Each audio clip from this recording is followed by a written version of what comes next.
Deze sfeer moeten ze ook dit jaar weer missen in Dokkum. Want het bestuur van de Admiraliteitsdagen had besloten dat het fjouwerdaagse evenement, met zo'n 100.000 bezoekers, vanwege corona op een nijnet teruggaan kan, begin september. De situatie is nog te onwis. Een bittere pil voor de organisatie.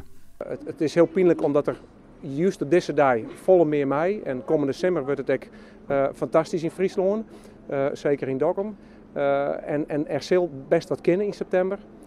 Maar zo grootschalig wat het is, 100.000 mensen, dat denken wij dat het dan nog net zo vier is. De 10e editie zou vorig jaar al een groot jubileumfeest worden. Maar ik doe koe het net. Dit jaar lieken de kansen wat beter. Maar daar is dus nou definitief een streek terug helle. En dat had vanzelfs gevolgen, ook financieel.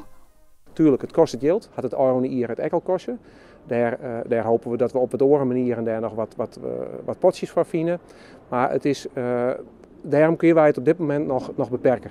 Nou ik het te verschonen alvast. De organisatie denkt die mogelijkheden en hoopt dat er dit hier nog al wat lietschaligers georganiseerd worden kan.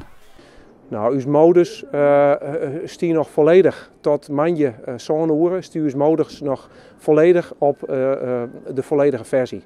Dus ik denk dat we elkaar een paar weken weer sjuggen en dan kunnen we aan hem vertellen en aan de rest wat er eventueel wel mogelijk is. Maar op dit moment zien wij in de modus van de complete versie. Intussen is deze week ook de Vrienden van de Admiraliteitsdagen in het leven roepen. Bedoeld om het maritieme festival ook voor de toekomst een stevige financiële basis te jaan. De sponsoren bij Vrienden van de Admiraliteitsdagen die brengen dus het grootste deel van uw geld wordt opgebracht door bedrijven in de omjouwing van Dokkum. In Dokkum en omjouwing al 10 jaar lang.